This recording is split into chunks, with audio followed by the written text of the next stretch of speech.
Hello everyone, I am Nick Peters, the gaming theologian with Deeper Waters Apologetics, and I affirm the virgin birth.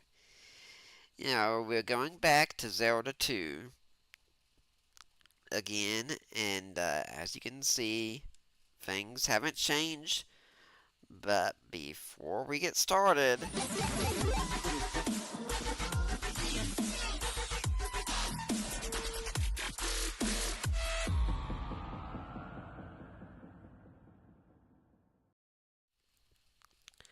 alright. Now, in this episode, let me just make sure I did what I was supposed to do over here. Yeah. Now, we're going to be going into the fourth palace today. And hopefully I'll get some out of my life on the way. Now, we're not going to go straight to the palace, because since we've rescued that kid, there's something essential we have to pick up. And to do that, we have to go to the town of Darunia over here. I don't remember if I mentioned this in an earlier episode or not going through this, but the town's names here, they all show up, well, except for one, I think, later on in the Ocarina of Time. They're the names of the sages that you visit. So we're going to the town of Darunia, which was the Goron sage in that game.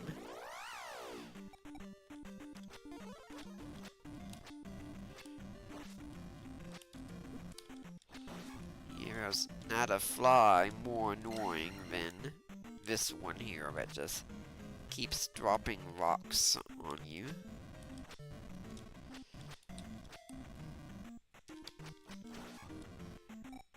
Yeah, we're going to get something in Darunia also that's going to help us deal with him as well. My hope is that the way we can find enough of these regular enemies. Actually, I might just go back to the town before. Yeah, I think I will do that.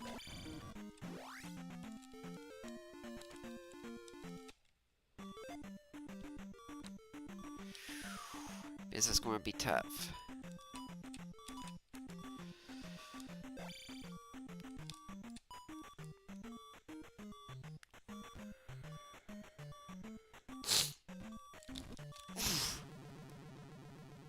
That was not good.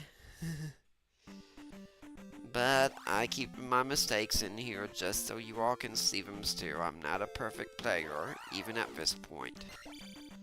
But now we've got everything up. Let's go and see what we can do here. But the fourth palace in this game, or the fourth temple, I think it would be. No, they were known as palaces back then.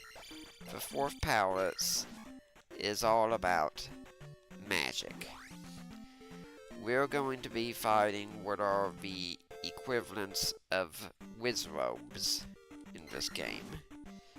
Now, if you remember from our walkthrough of the original Legend of Zelda, wizrobes are some of the worst enemies you can encounter. So, now that first time was easy, but this time gets harder because of bubbles. Some of the most dreaded enemies in Zelda II. Bubbles.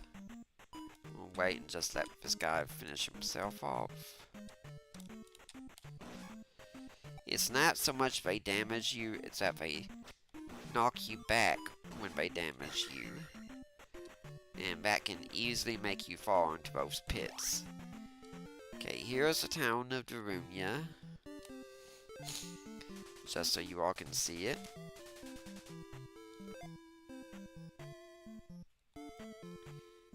And It's a rare town that it's got rooftops that you can land on top of or hit your head on. Now, years ago, Nintendo Power said that in order to get a special ability here, you need to do your best Santa Claus impersonation. I did not understand for years. Nintendo Power used to be a big gaming magazine. So only later I realized that's what they meant. Jumping on the chimney rooftop and going down the chimney. That's the only way you can get in here. And when you do, you meet this guy.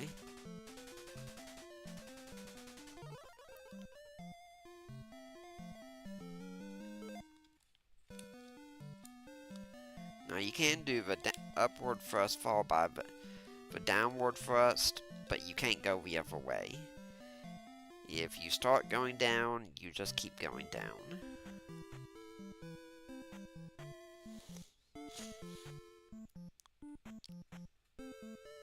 Now we've got two other stops to Winning this town. First off,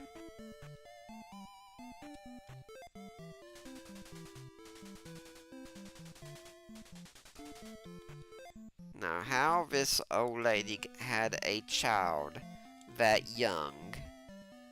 Is she a modern day Sarah or something? I do not know. But this magic is essential for the fourth palace. And it'll just generally help the rest of the game too. You know, since it's called Reflect, a lot of you will get the idea that yes, it bounces back magic. But in magic that can't be bounced back, it'll still strengthen your shield overall. Okay, now I'm gonna go back, cause actually, no, there's a better way. I was going to get my magic refilled, but because I remembered something over on the island, that's not necessary.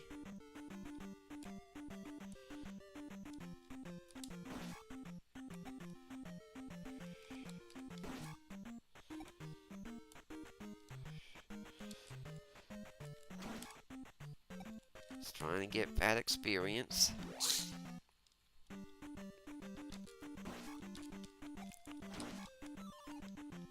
Thank you. Now, I want to talk especially about magic, though, here, because usually from a Christian perspective, the word magic gets a lot of Christians very concerned. Understandably so. Naturally, we're not talking about anything like, say, street magic. Going to see a magic show where we know it's all illusion and there's no strange powers at work. But somehow Christians seem to fear it.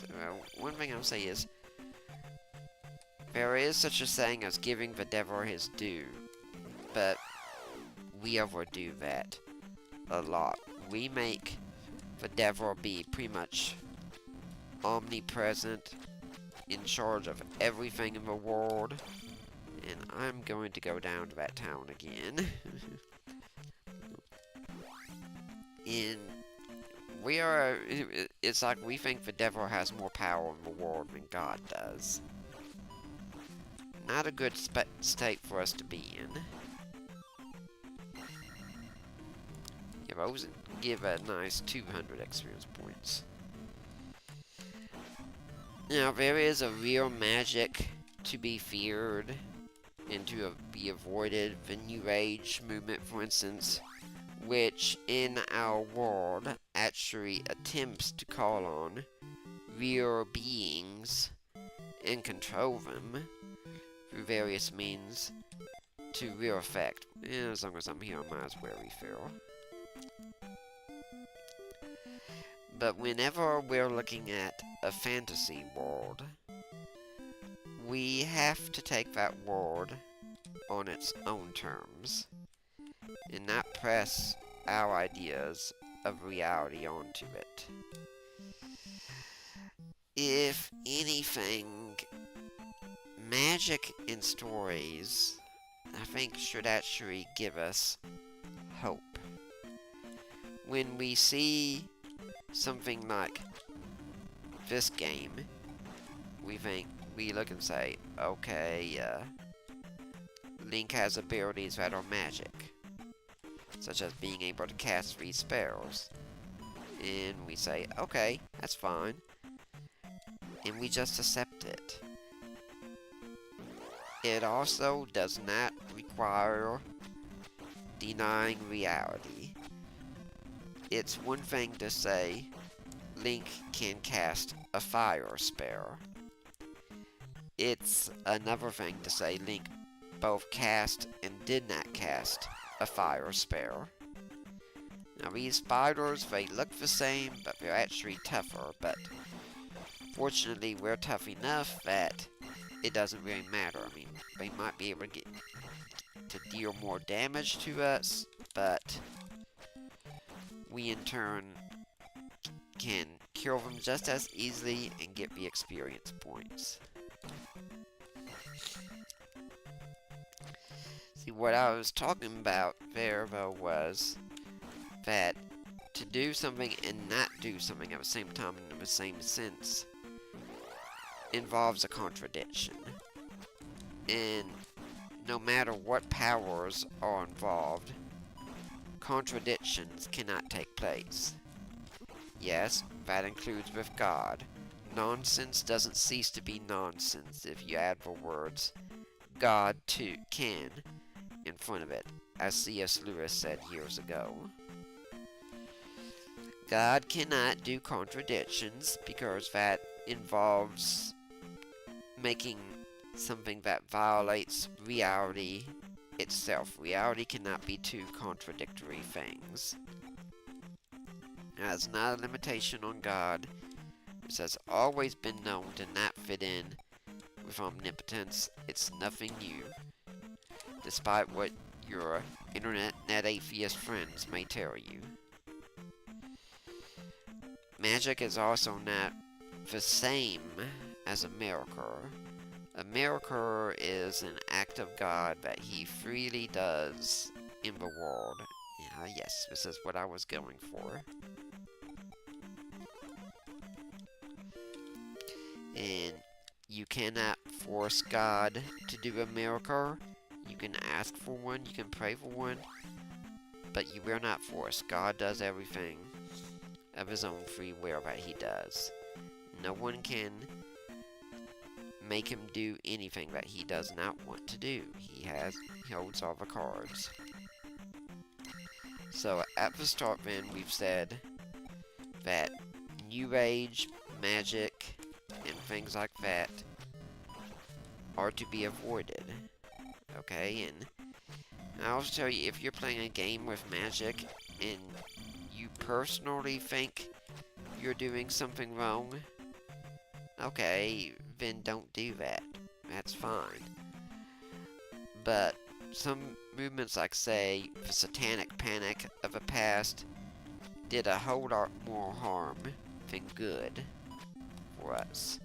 In that a lot of kids grew up being scared of the devil being in everything, and we push the panic button, and this has happened for so many things in history.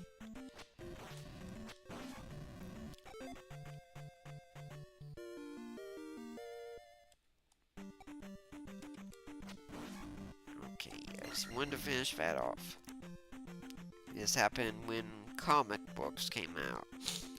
This happened with novels for young boys that were popular about a century or so ago, and there's been Christians who've written books every time to try to convince us about how dangerous these things are and what effect it's going to have on our youth.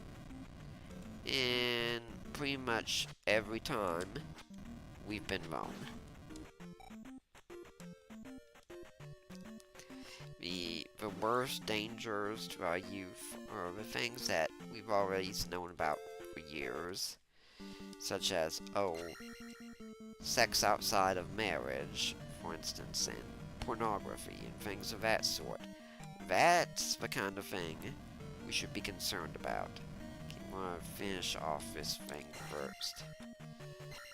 Yeah, don't worry, Alan Knuckle. I'm gonna get to you. You'll get your turn. Just finishing off this fiery mower first.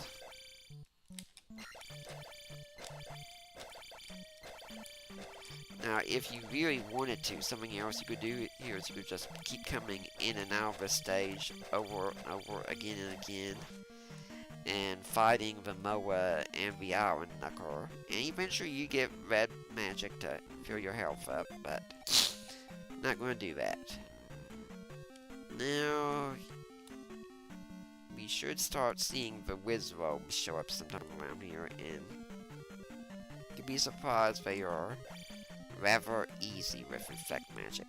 To get these guys to come out, we just have to jump on them enough times.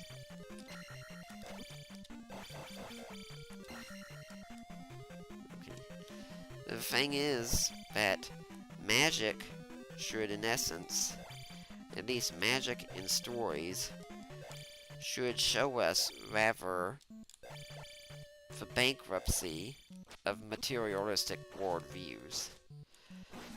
That we live in an age of science, yes, but when we say science is all there is, and everything can be explained by science, it actually does leave a vacuum for a lot of people. Because we all tend to think there needs to be something more than this. That it can't just be you're born, you live, you do a bunch of stuff, and then you die. What is life all about? And unfortunately, well, that guy took care of himself easily, but we will have to face him on our way back. Unfortunately, a scientific worldview said, "Yup, that's it. That's the way it is." And there's a reason a lot of us have objected to that. However, I have him just jump off himself and have to fight him. Magic comes in and says, there is something beyond the world, and if we can't see that in the real world, we are at least going to see it in stories. And so, we write stories that involve realities beyond this world. And the Inklings, people such as Tolkien and Lewis, were the masters of this.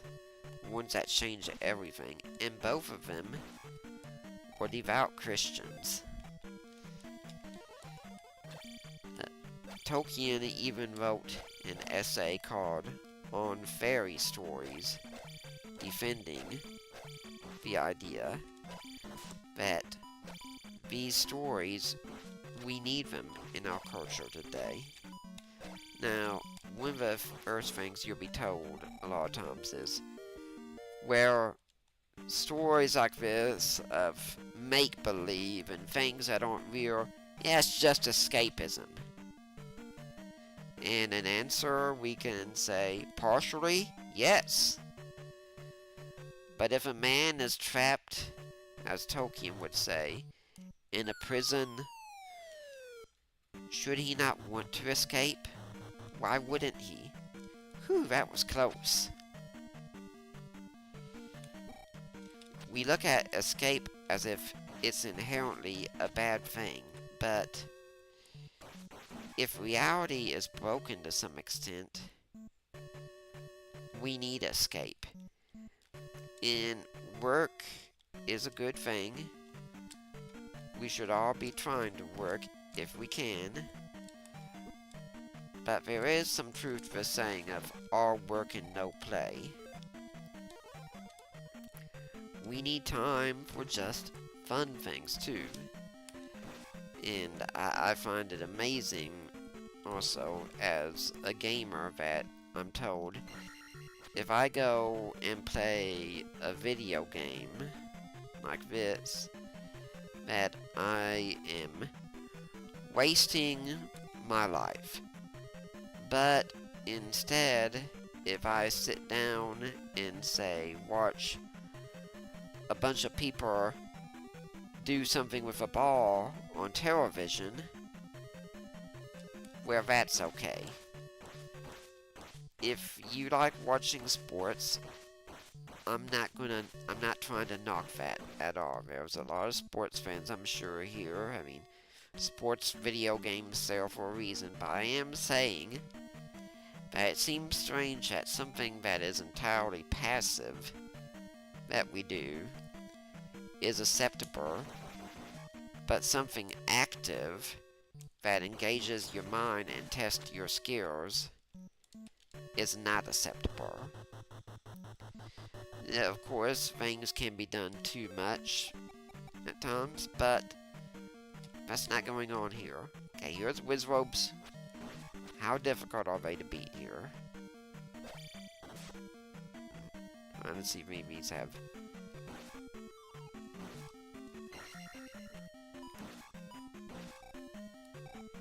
They are a whole lot easier to beat here than they were in the original. That's how difficult they are to beat. I'm going to make sure I got all of them, though. I think there might be another one over here. So after all, that's a free 100 experience points just for kneeling and reflecting something. So the first plank of escapism I consider being valid. We need escape sometimes. Definitely when I started going through my divorce, I absolutely needed escape. That for a while, when I signed on to play a game at that time, it was largely Final Fantasy XIV. I wasn't a divorced person, for a little bit at least. I got to work with other people and do other things. And that was absolutely necessary for me. I know someone else who went through a divorce also, and for him, World of Warcraft was a game changer. I get it. Gaming has a powerful community built around it. The reason you're watching this video is hopefully because you're also a part of that community, or maybe you're even just at least trying to understand that community.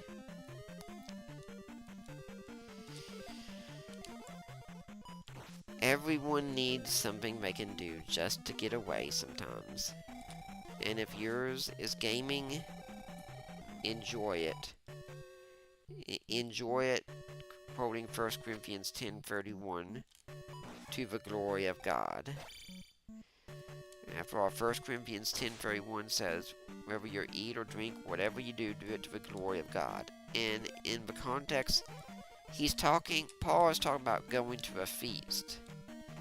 He's not talking about doing ministry. He's not talking about evangelism. He's not talking about apologetics. He's talking about going to a feast.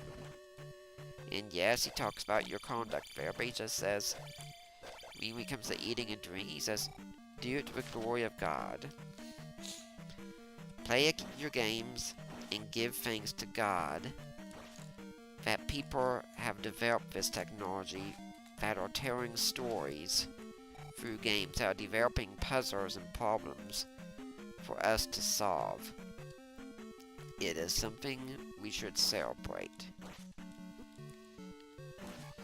So, going back to magic again, thing is that New Age movement came and took a hold in our society because materialism just doesn't deliver. It doesn't answer our needs in experience or anything else. If this world is all there is, it leaves us very empty. C.S. Lewis said, if I have desires that are met by everything in this world except for one thing, then it seems appropriate to figure I was made for another world. He's absolutely right. It's called the argument from desire. Definitely one you should look up sometime. Peter Kraft presents it magnificently. And since I've already cast Reflect, I'm going to make it a point to beat all these guys here.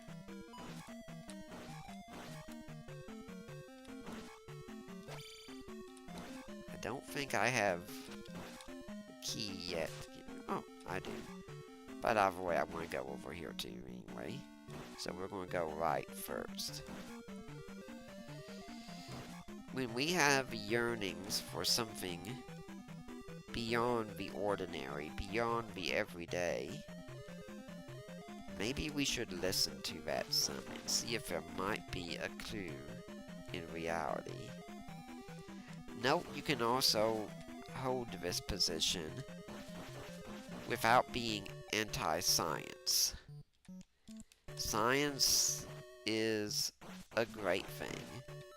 If it wasn't for science, I wouldn't be playing this game right now, and you all wouldn't be watching me play it right now. Science has done a lot of excellent things for us, but it's also done a lot of horrible things for us. Right now, for instance, we've got a conflict going on in Iran. I am not talking here about whether we should be over there or not. That's irrelevant for the point. But we also know that because of science, we have very efficient ways of killing our fellow man, even from a great distance. Because of science, we have Hiroshima and Nagasaki. We can debate the goodness or rightfulness of those things, but it is because we live in a scientific world that we were able to do those things. And that's something that should give us all pause as we think about things. That science does a lot of good, but it can bring with it increased capacities for destruction. It is a tool like anything else. And that tool can be used for good or for evil. And that is all based on whatever we desire to do with it. And even if a lot of these attacks are good, in the sense in that we are stopping evil, it still does bring with it a lot of destruction. Something we all have to wrestle with. Okay. This guy could be the easiest boss in all of Zelda. Not kidding when I say that. Watch and see. Yes, you can get some early hits on you. But now I'm just going to sit here in the corner. If he gets too many hits on me, I can just cast life.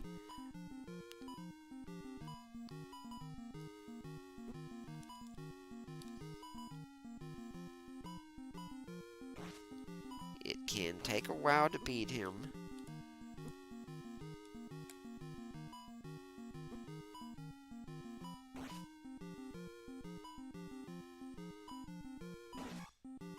That's it. No special skill required like that.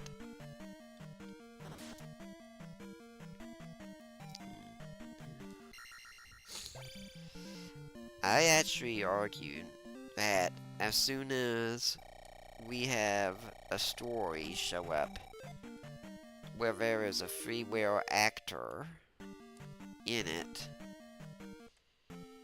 that materialism is debunked. Now, how am I walking on this water? Because I got the boots in the powers. And when you get that, you can walk on the water. Yes, I realize the irony in talking about that on a Christian live stream. Still doing it anyway.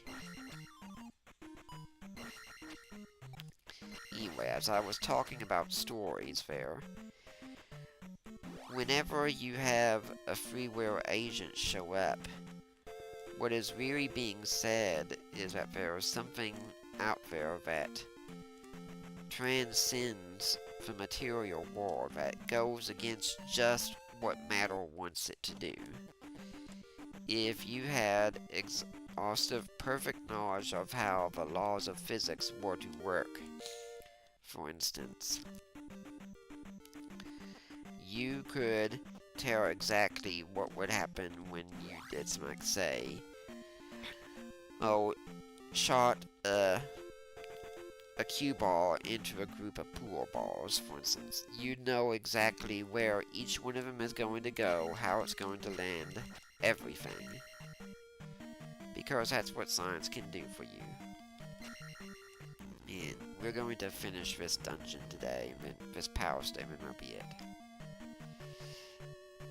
The reason we don't know it all is not because our laws of physics are inadequate, but just because there are so many variables that we can't take into account, like how strong the person is, how much strength they're going to use when they're taking their shot, everything. But if you have absolute knowledge, you would know, and you would know with certainty, because laws of physics work that way. If there is no outside interference, you are told exactly what is going to happen. But as soon as there's outside interference, things can change. And that outside interference doesn't have to just come from God, though it would always start with Him. In a sense, that outside interference can be us. Because if we have any aspect to us that has the capacity to choose, to make decisions, which I would refer to as a soul, then we can rise above matter. We can say to matter, no, the world normally works this way, but I choose to go this other way instead. That's where stories begin. You can't really have a story about matter in motion doing whatever matter does. If you do, it's a rather boring story. Every story we have tends to have some agent that has the ability to choose otherwise. Okay, this is going to be a case where we use reflect again. These guys, you can't beat back their magic, but you can deflect it, and the key to beating them, it took me a while to even realize you can beat these guys. It's just hope you get in there close enough and hit them with your sword. The thing is, like I said, it's going to take a while to do this. Unfortunately, I know of no pattern by which they act. But once you do beat them, it does give a nice reward. Yep, 200 experience points for beating those things. And we're going to go over here and beat another one. That's where. Ah, dang it, if only we had been a little bit closer to the ground there.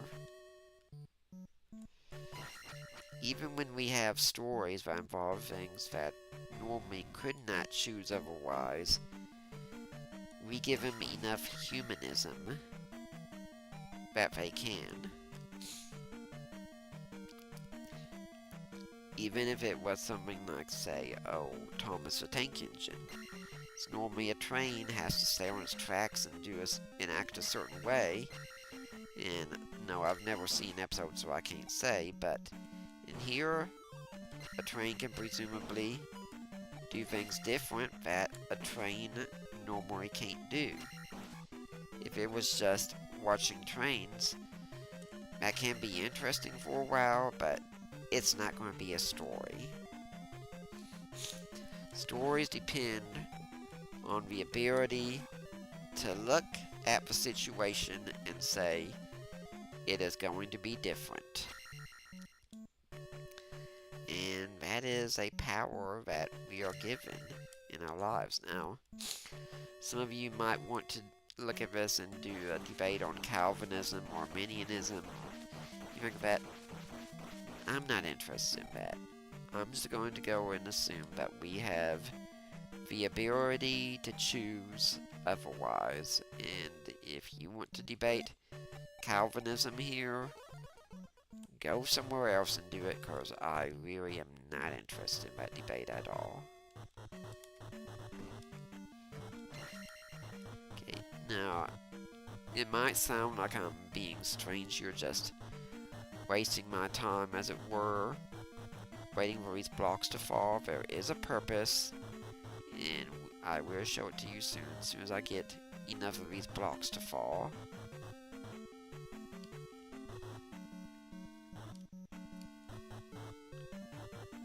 Okay, that's what I was waiting for. And now, waiting for this to come. Yep, because I knew these guys are here.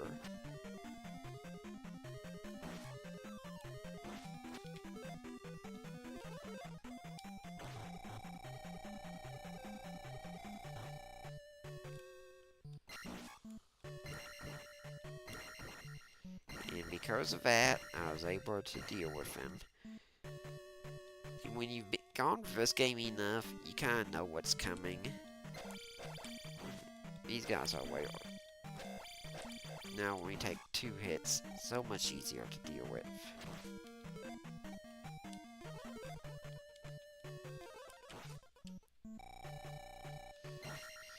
So, with a story, you can choose otherwise.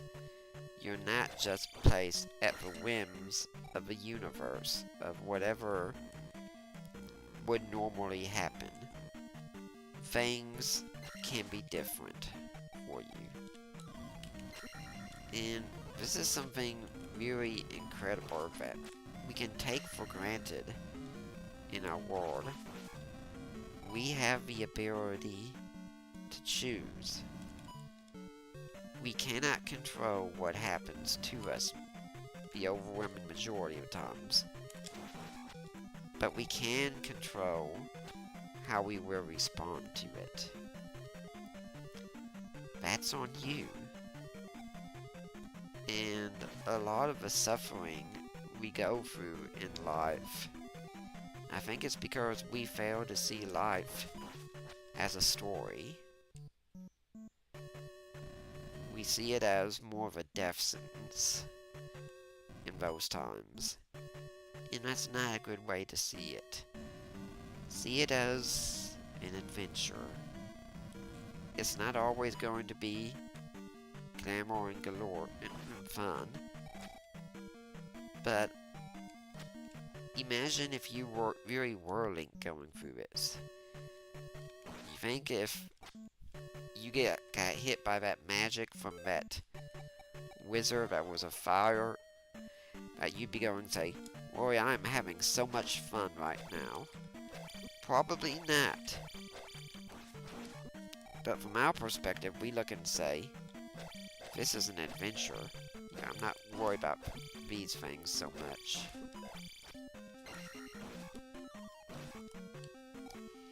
Unfortunately, I had to pick up that red jar without really wanting to at that point. But we'll make up for it. Now, to go back to, for instance, with my divorce. Divorce is not fun. not for a moment. It was awful. It is awful. I hate it every day. But when I was heading back to Knoxville, where I was going to live with my parents again, as I did temporarily before I came here to New Orleans, since where I had nowhere else to go, I realized that I could live in anger, bitterness, and have a pity party for myself forever, or I could choose to live differently and to say that my ex-wife was not going to win, that it would be an adventure of sorts for me. That was a choice, because this is a story, and I chose to think otherwise. Now, if science was all that there is, I could think I have a choice, but I really don't. I was just doing whatever the chemicals in my head dictated that I should do. But even though I cannot really prove otherwise for that, that whole thing just kind of rings hollow. It doesn't seem like it's rooted in reality. Even though I can't prove it, I would say, yeah, that doesn't fit. And if it was true, the thing is that you're asking me to choose based on the evidence that I cannot choose. I don't really hold that position then because it's rational. I hold it because where I had no choice, that's what science dictated that I should believe, and so lo and behold, that's what I believed. If that's the case, that there's no such thing as free will.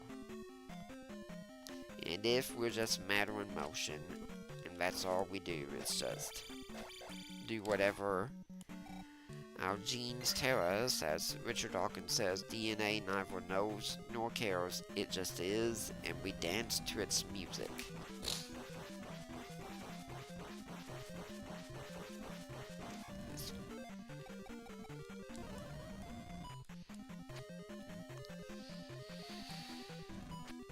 Whatever suffering you're dealing with today, and yes, this is something I have to remind myself of still, from time to time, try to think of yourself as being in a story. Because in reality you are. It's the story of God.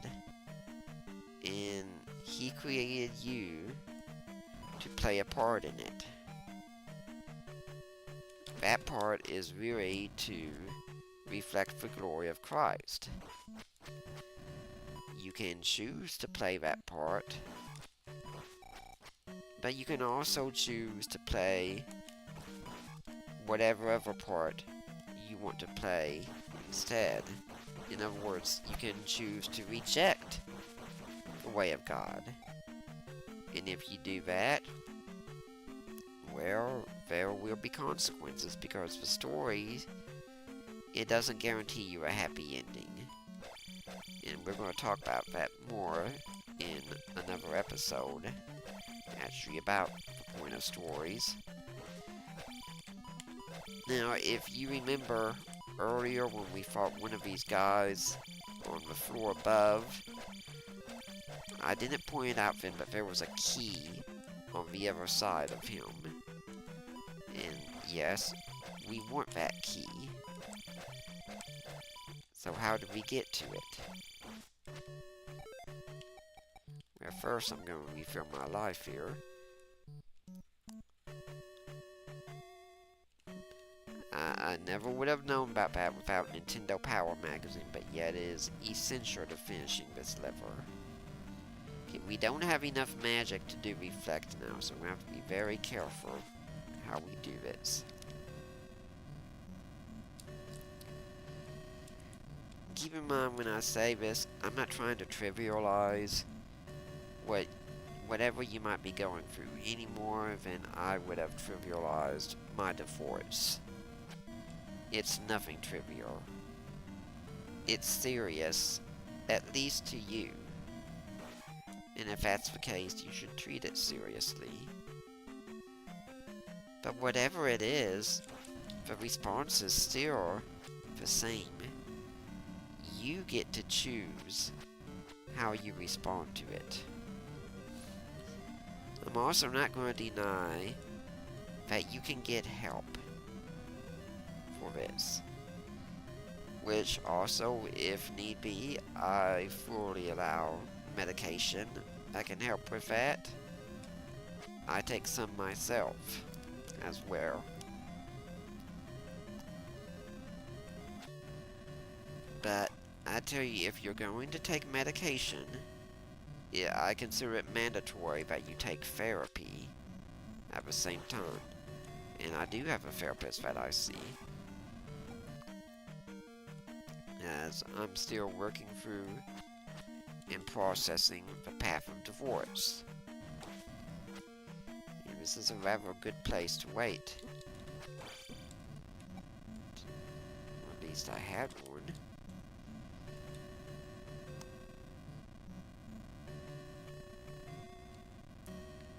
Ideally, if I can get another...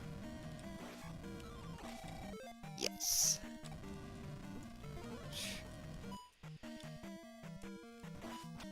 Another mistake on my part. That's okay. We all make them. This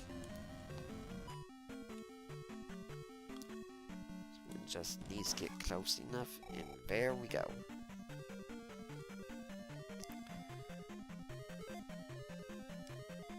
Sure, yeah, I need to go back now and get some more magic. And the thing is that every 6th enemy drops something that you can use. And since we're here right now,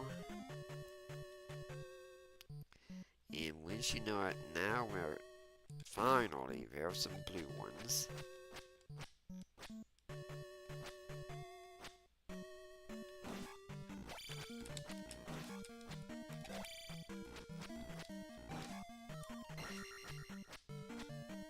I think I need at least one more.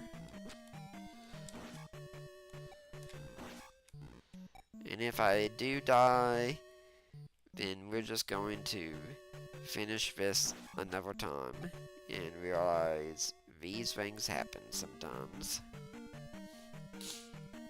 I'm hoping I don't, but I can't guarantee anything.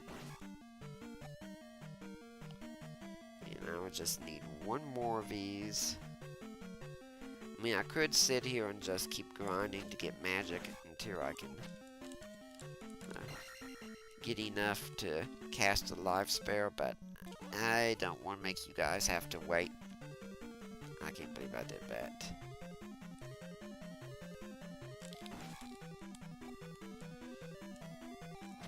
Cast Reflect just a little bit too early.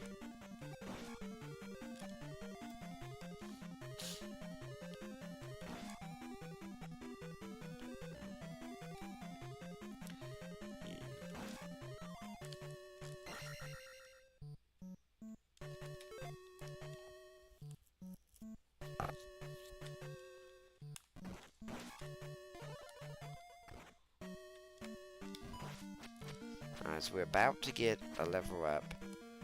I'm pretty sure the level up this time is going to be that my attack goes up, which will make beating these guys a lot easier, at least.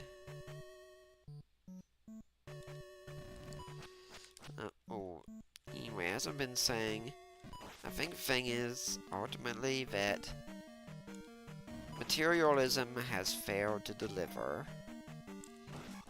It sounds like it had a lot of promise that we were going to be getting past this age of nonsense religion and all this stuff, but in the end, it couldn't deliver the goods. It never could. It never would have.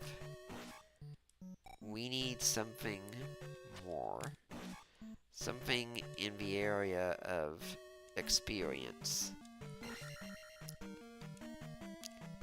This doesn't necessitate Christianity, but it is necessary for Christianity.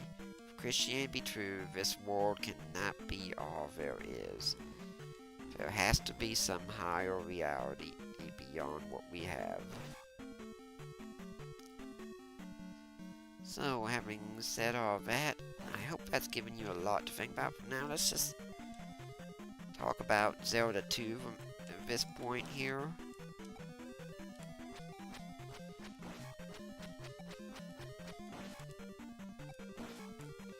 As long as I've got these guys coming down, you know, might as well.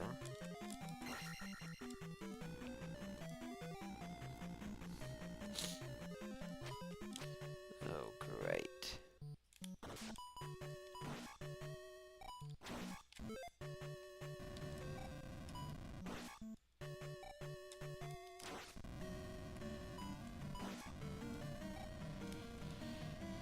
This is the kind of situation you really do not want to be in.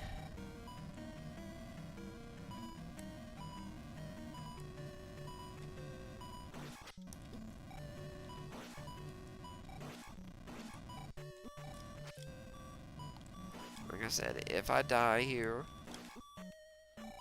we'll just continue things another time. Said I do not hide my mistakes from you all here. It'd be easier to just go. It'd be very easy to go back and make things different, but because there is a rewind feature to these games on here. Okay. Well, that kind of sucked.